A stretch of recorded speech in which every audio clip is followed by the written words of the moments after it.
You think you know comets. The textbooks show two tails, maybe three if the teacher feels generous. Dust, gas, done.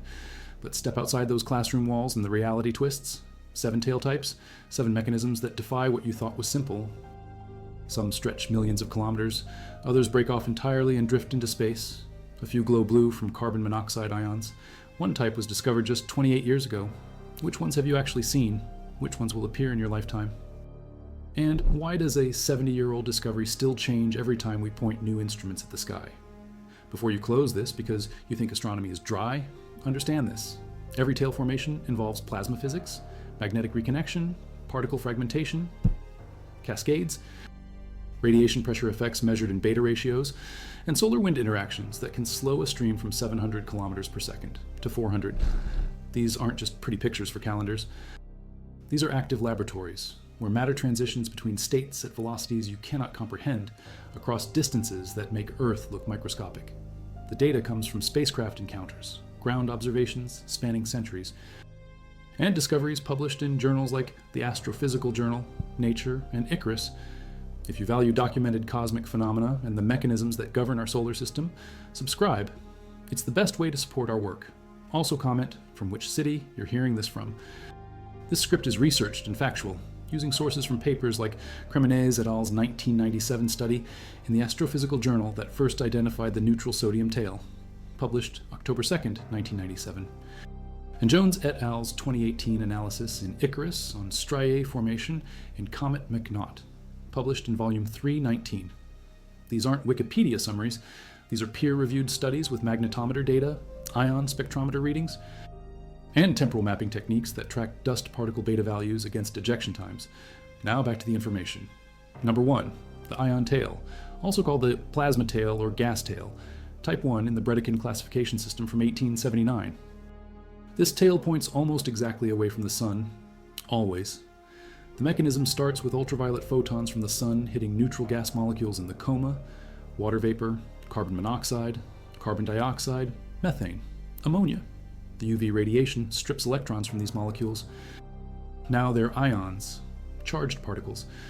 The solar wind, traveling at 435 miles per second at 1 astronomical unit, carries a magnetic field. The ions couple to this field. They get dragged outward along magnetic field lines in what's called magnetic draping. The tail forms downstream, straight, narrow, often blue because carbon monoxide plus ions fluoresce blue when hit by sunlight. The typical ion tail, tens of millions of kilometers. Some reach 150 million kilometers. 3.8 astronomical units measured at Comet Hyakutake in 1996. That's 570 million kilometers, 360 million miles. The Ulysses spacecraft crossed Hyakutake's ion tail on May 1st, 1996, at a distance of 500 million kilometers from the nucleus. The magnetometer detected a drop in protons and a shift in magnetic field direction. The ion composition spectrometer found spikes in ionized oxygen, carbon, molecular nitrogen. The solar wind velocity at that location, 750 kilometers per second normally. Inside the tail, 400 kilometers per second. The tail had slowed the wind by half. The data wasn't analyzed until 1998. 2 teams independently confirmed it in 2000. Geraint Jones at University College, London's Mullard Space Science Laboratory led the identification. Published in Nature April 5, 2000. The ion tail follows magnetic field lines, not orbital mechanics. When the interplanetary magnetic field rotates, the tail rotates. When a comet crosses the heliospheric current sheet where the magnetic polarity flips from north to south, the tail can exhibit kinks, ropes, streamers.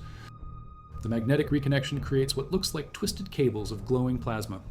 Comet Hyakutake in March 1996 showed these structures prominently. So did Hale-Bopp in March 1997. The blue glow persists as long as the ions receive solar UV. No UV, no glow. Simple physics with spectacular results. Number 2, the dust tail. Type 2 in Bredichin's system, curved, broad, yellowish white. The dust particles range from submicron grains to centimeter-sized chunks. Solar radiation pressure pushes them. The force depends on particle size and density through the beta parameter. Beta equals 1 minus mu, where mu is the ratio of radiation pressure force to solar gravitational force. For 1 micrometer particles, beta approaches 1. Radiation pressure nearly equals gravity. These grains accelerate fast. For 10 micrometer particles, beta drops 100 micrometer particles get lower still. Each particle enters its own heliocentric orbit. The smaller grains move faster. The larger grains lag. This creates the curved shape. The tail curves away from the radial Sun-Comet line because particles ejected earlier have had more time to separate.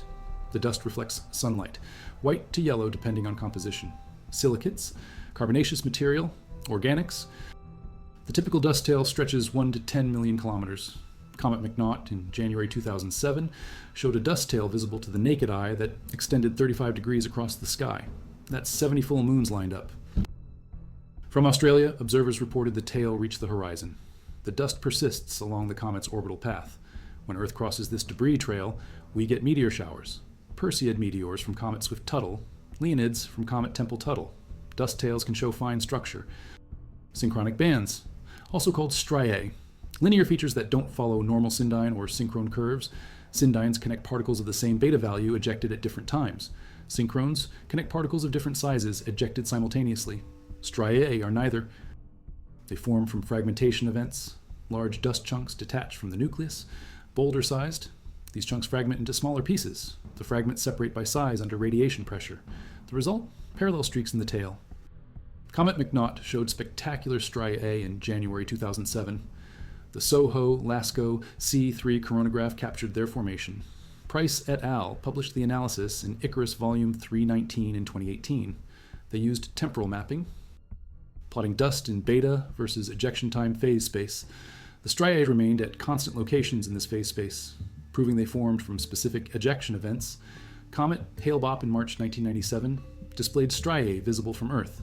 Comet West in 1976. Comet Secchi lines in 1962. The mechanism remains debated. Sublimation-driven rotation effects, Lorentz forces when charged dust crosses the heliospheric current sheet, cascading fragmentation.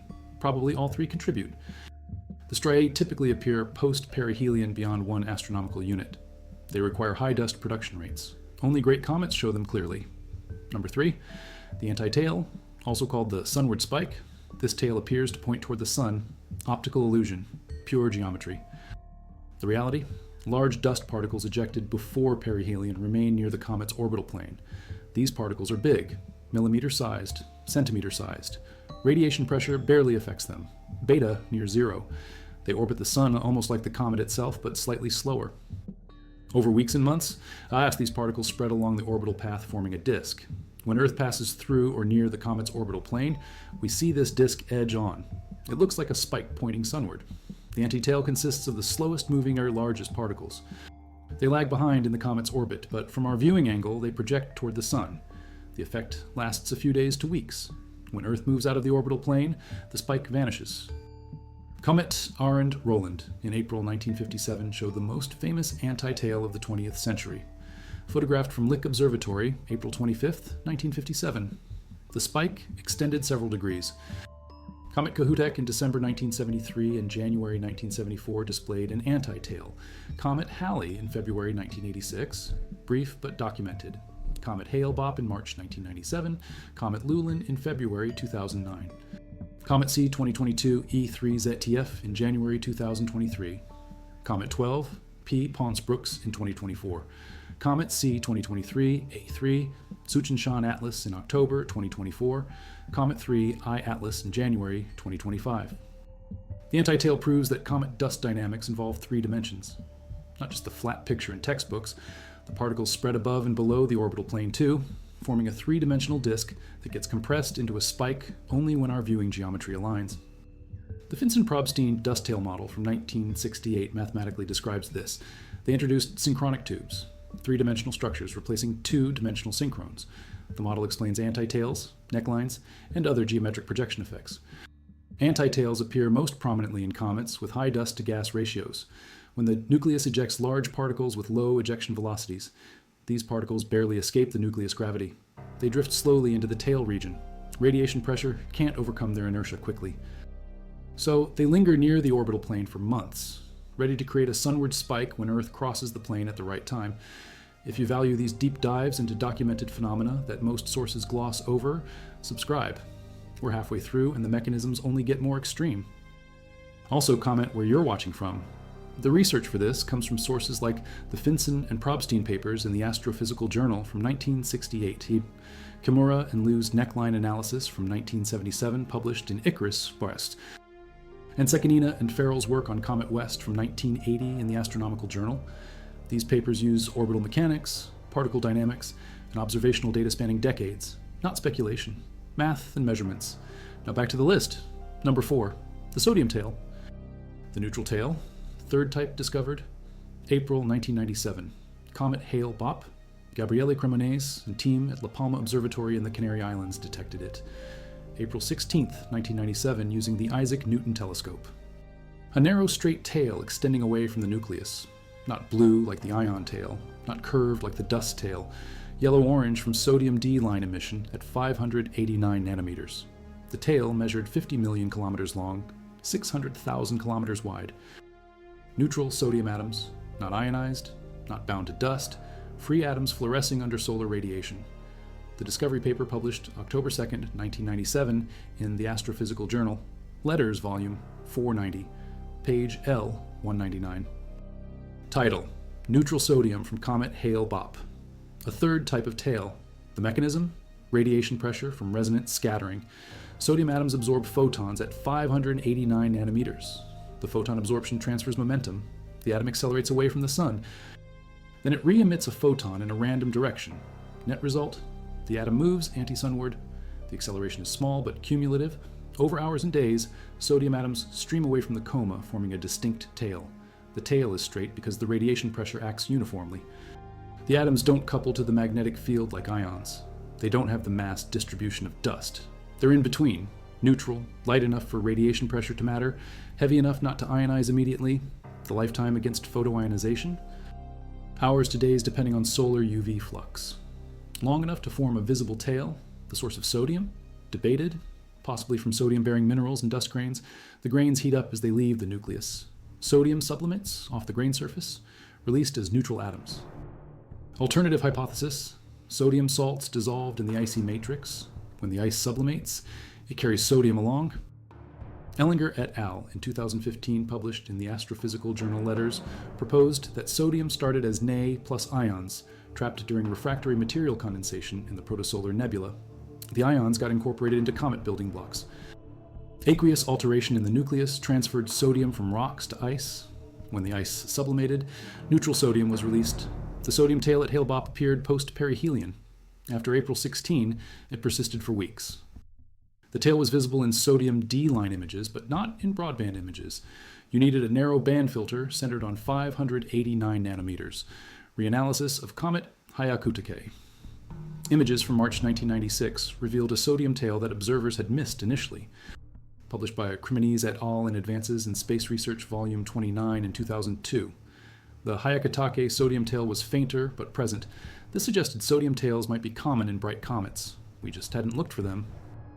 Comet C, 2011 L4, Pan-STARRS. In March 2013 displayed a sodium tail. Reported by Price et al. In Icarus, Volume 389 in 2022. The tail appeared during the same period when striae formed in the dust tail. Coincidence?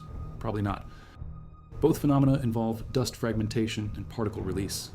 The sodium tail represents a distinct particle population.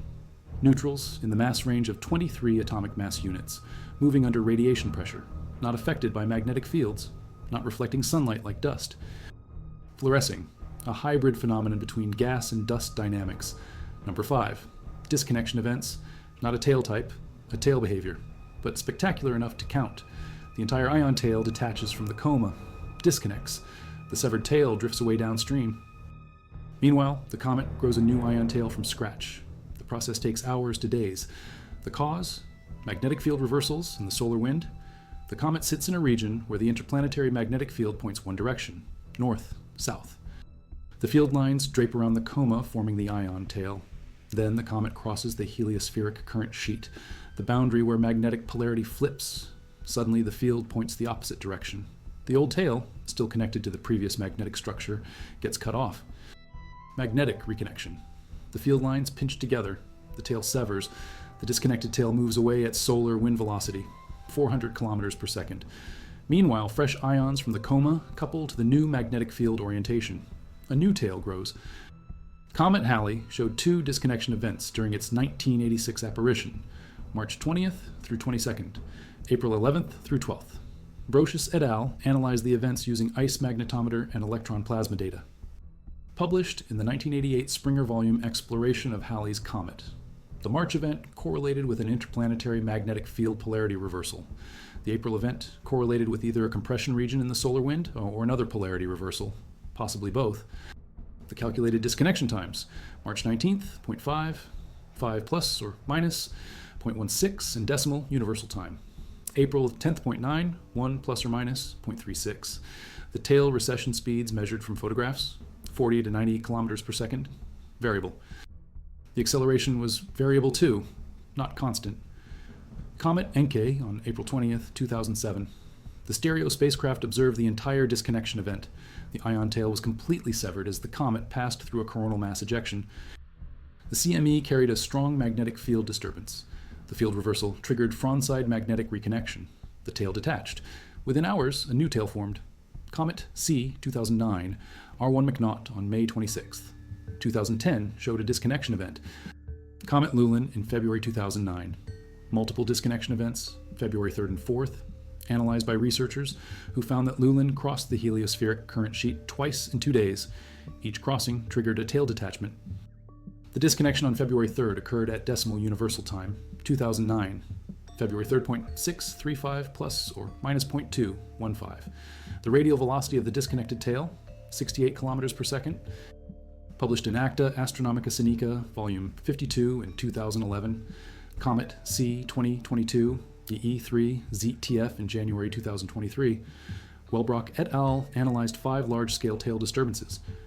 Published in Journal of Geophysical Research, Space Physics in May 2025, one event on January 21st resulted in complete tail disconnection. The cause? Heliospheric current sheet crossing possibly combined with an interplanetary coronal mass ejection. The other 4 events showed partial disruptions. Kinks, breaks, rotations, all linked to solar wind variability. Disconnection events reveal the intimate coupling between comets and solar wind structure. The comet doesn't exist in isolation. It's embedded in a dynamic plasma environment. When that environment shifts, the tail responds, visibly, dramatically. The physics involves magnetic reconnection at the cometary magnetopause, the boundary between cometary plasma and solar wind plasma. When the external field reverses, reconnection occurs. The field lines on opposite sides of the current sheet connect. The topology changes. The old tail structure, no longer supported by the new field configuration, detaches, floats away. The comet, still outgassing, immediately begins building a new tail using the fresh field orientation. The cycle can repeat every time the comet crosses a sector boundary. For comets near solar maximum when the heliospheric current sheet is highly warped, disconnection events can occur multiple times per orbit. Comet Halley's 47 disconnection events during its 1986 apparition were cataloged by Volsky and Matsuura in the International Halley Watch Atlas. 47, each one a magnetic field reversal, each one a tail severance and regrowth. Number 6, striae. Linear structures in the dust tail. Already mentioned under dust tails, but they deserve their own entry. Striae are not regular dust tail features. They're rare. They require specific conditions. High dust production, post-perihelion activity, proximity to the sun, heliocentric distance less than 1 astronomical unit during formation. They appear as parallel streaks, sun-oriented, aligned roughly with the sun-comet line, not with the nucleus like synchrones. The spacing between stria, variable, sometimes uniform, sometimes irregular. The length, millions of kilometers. The width, hundreds of thousands of kilometers. Comet West in March 1976 displayed striae extensively photographed and analyzed. Sekanina and Farrell in 1980 published a detailed study in the Astronomical Journal volume 85. They proposed a 2-step fragmentation model. Parent particles released from the nucleus. These parents drift into the tail. After a delay, all parents fragment simultaneously over a short period. The fragments separate by beta value. Radiation pressure sorts them. Small fragments fast. Large fragments slow. The result? A linear streak perpendicular to the dispersion direction. Each stria represents one fragmentation event. Multiple stria, multiple events. The model explained the observed stria positions and orientations, but questions remained. What triggers the simultaneous fragmentation? Why the delay? Comet Hale-Bopp in March 1997 showed well-defined striae. Pidichova et al. Analyzed them. Comet McNaught, C 2006, P1 in January 2007. Spectacular striae visible in SOHO-LASCO images and ground-based photographs. Jones and Badams used stereo spacecraft data to track stria evolution. Published in Icarus 2014, abstracted at the American Geophysical Union meeting.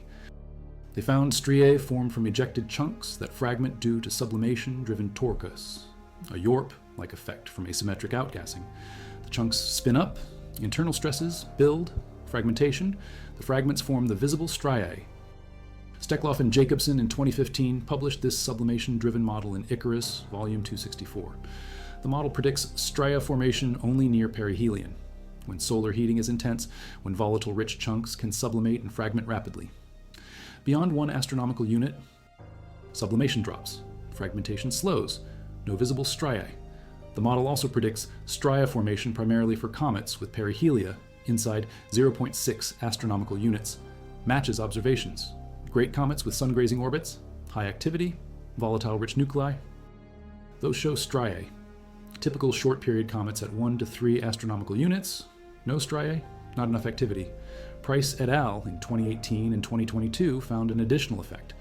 Lorentz forces. Dust grains can acquire electric charge from UV photoelectron emission and plasma interactions. Charged grains in the solar wind magnetic field experience Lorentz forces. When the dust tail crosses the heliospheric current sheet, the magnetic field reverses. The Lorentz force direction flips. The striae bend. Reorganize. Price et al. Documented this at Comet McNaught on January 13th through 14th, 2007. The striae showed morphological changes exactly when the tail crossed the current sheet. The same effect appeared at Comet Pan-STARRS on March 14th through 15th, 2013. The alignment of reorganized striae had mixed compatibility with additional solar wind influences, but the HCS crossing was clearly involved. Striae formation involves multiple mechanisms: fragmentation, radiation pressure, sorting, Lorentz force effects, viewing geometry, all contribute. The result, some of the most beautiful structures in cometary science: linear bands, parallel, stretching across the sky, visible in long exposures, sometimes even naked eye from dark sites. Comet Neowise, C 2020 F3 in July. 2020 showed synchronic bands. Spaceweather.com reported them July 17th, 2020. The bands divided the dust tail into regions of greater and lesser density. The process started when chunks detached from the nucleus. They fragmented into smaller pieces. The pieces, sorted by radiation pressure, formed the bands. Each band represented particles ejected at approximately the same time. Multiple ejection events, multiple bands. The phenomenon, usually reserved for great comets, appeared at Neowise because of its high dust production rate in close perihelion, 0.294 astronomical units, 44 million kilometers. Close enough for intense solar heating, high enough outgassing, sufficient dust. The recipe for striae. Number 7, the hydrogen envelope. Not technically a tail, an extended cloud, but it behaves like a tail and extends anti-sunward. The hydrogen envelope surrounds the coma, extends millions of kilometers, up to 10 million kilometers in diameter for active comets. The hydrogen comes from water photodissociation. Water vapor sublimates from the nucleus. Solar UV radiation hits the water molecules. H2O breaks into OH, hydroxyl, and atomic hydrogen. The hydrogen atoms are light, fast. Their thermal velocity at coma temperatures exceeds the escape velocity from the comet. They fly away, forming an enormous neutral cloud. The cloud is invisible to the naked eye, blocked by Earth's atmosphere. But spacecraft with ultraviolet instruments detect it through Lyman alpha emission at 121.6 nanometers. The hydrogen atoms absorb solar, Lyman alpha photons and re-emit them. The cloud glows in UV. The envelope is asymmetric. Radiation pressure and solar wind push the hydrogen anti-sunward. The cloud elongates, becomes tail-like. ESA's structure of a comet diagram shows the hydrogen envelope as a huge irregular cloud surrounding the visible coma and extending into the tail region. The envelope provides information about water production rates: more water, more hydrogen, bigger envelope. By measuring the Lyman alpha brightness and spatial distribution, astronomers calculate how much water the comet releases per second. For Comet Hale-Bopp in March 1997, 10 tons per second at peak activity, 100,000 kilograms per second of gas, mostly water. The hydrogen envelope also reveals photodissociation rates, how fast UV breaks apart molecules, how the coma chemistry works. The International Ultraviolet Explorer satellite studied hydrogen envelopes of multiple comets in the 1980s. Comet Halley, Comet Bradfield, Comet Giacobini-Zinner, each showed Lyman alpha emission. Each had a hydrogen cloud orders of magnitude larger than the visible coma. The Solar and Heliospheric Observatory. SOHO used its SWAN instrument to map hydrogen envelopes of comets from 1996 onward. Comet Hyakutake in 1996, Comet Hale-Bopp in 1997, Comet Linear in 2008. SWAN measured the all-sky distribution of Lyman alpha, found comets hidden in the hydrogen glow, predicted their brightness. The hydrogen envelope at Comet 67P Churyumov-Gerasimenko was studied by the Rosetta spacecraft from 2014 to 2016. ALICE, the UV spectrometer, measured Lyman alpha continuously, found that the hydrogen production correlated with water production, 1-to-1. Every water molecule eventually became 2 hydrogen atoms and 1 oxygen atom. The hydrogen escaped. The oxygen stayed closer to the nucleus. Heavier, slower. The hydrogen cloud extended several 100,000 kilometers from 67P. A small comet, 4 kilometers across. For a big comet like Hale-Bopp, 30 to 50 kilometers nucleus diameter.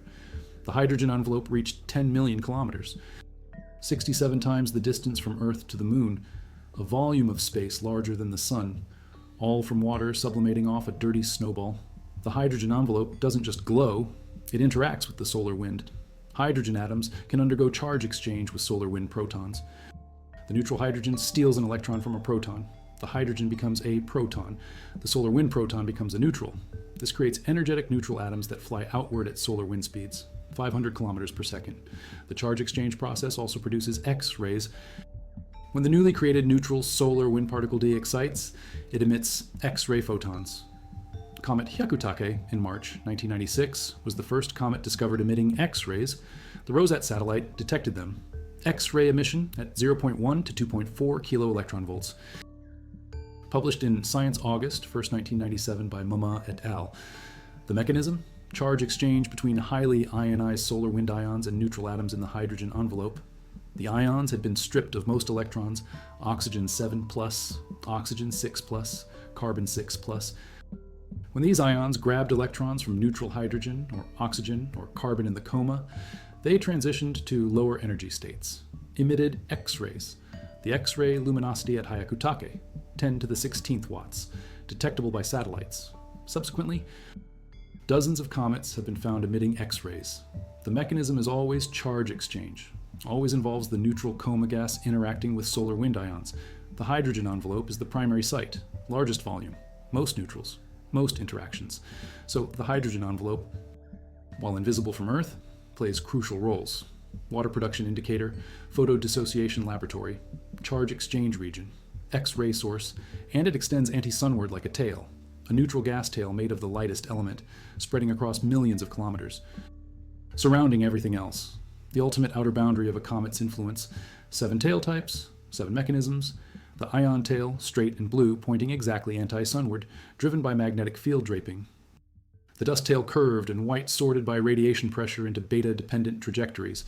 The anti-tail, an optical illusion from large particles in the orbital plane, viewed edge on. The sodium tail, neutral atoms, fluorescing yellow-orange under resonant radiation pressure. Disconnection events where the ion tail severs and drifts away when magnetic polarity flips. Striae linear fragmentation features in the dust tail formed by sublimation torques and reorganized by Lorentz forces. The hydrogen envelope, a giant invisible UV glowing cloud from water photodissociation extending millions of kilometers. Each type documented, each measured. The Ulysses spacecraft crossing 570 million kilometers of Hyakutake's ion tail in May 1996. Taking 18 days to traverse McNaught's shocked solar wind region in February 2007 versus 2.5 days at Hyakutake. Comet McNaught's tail stretching 35 degrees across the sky in January 2007, 70 full moons. Visible in broad daylight at magnitude -5.5. The Stereo spacecraft observing Encke's tail completely severed on April 20th, 2007. Price et al. Mapping striae at McNaught with temporal phase space techniques published in Icarus 319. Cremonese et al. Discovering the sodium tail at Hale-Bopp. April 16th, 1997. Published in Astrophysical Journal, Letters 490. Wellbrock et al. Tracking 5 tail disturbances at Comet ZTF in January 2023, published in JGR Space Physics, May 2025. Every statement backed by spacecraft data or ground observations or published analysis. Magnetometer readings. Ion spectrometer measurements. Photometric sequences. Spectroscopic line profiles. Orbital integrations. Beta parameter calculations. The final twist. 3 of these tail types were essentially unknown before 1996. The sodium tail, discovered 1997. Striae formation mechanisms worked out between 2007 and 2015. Disconnection event physics clarified through multiple spacecraft encounters from 1986 to 2025. We're still learning. Every bright comet reveals new details. Comet 3. I, Atlas, passing through the inner solar system in January 2025. An interstellar visitor showing an anti-tail. Comet C 2023, A3 Tsuchinshan, Atlas in October 2024, displaying both anti-tail and potential striae in long exposure images. The 7th tail type might not be the last. Infrared observations from James Webb Space Telescope starting in 2023 could reveal thermal emission structures, new populations, dust at different temperatures, gas species not visible in optical wavelengths. The classification might expand. Type 8, Type 9, unknown. But these 7, these are the ones documented now, the ones you can see if you catch the right comet at the right time from the right location. Hyakutake in March 1996, Hale-Bopp in March 1997, McNaught in January 2007, Neowise in July 2020, each one different, each one revealing something new about how ice and dust and gas interact with solar radiation and magnetic fields across millions of kilometers of space. That's not a textbook diagram. That's a laboratory stretching across the inner solar system, active, dynamic, changing hour by hour. And we're just beginning to understand it.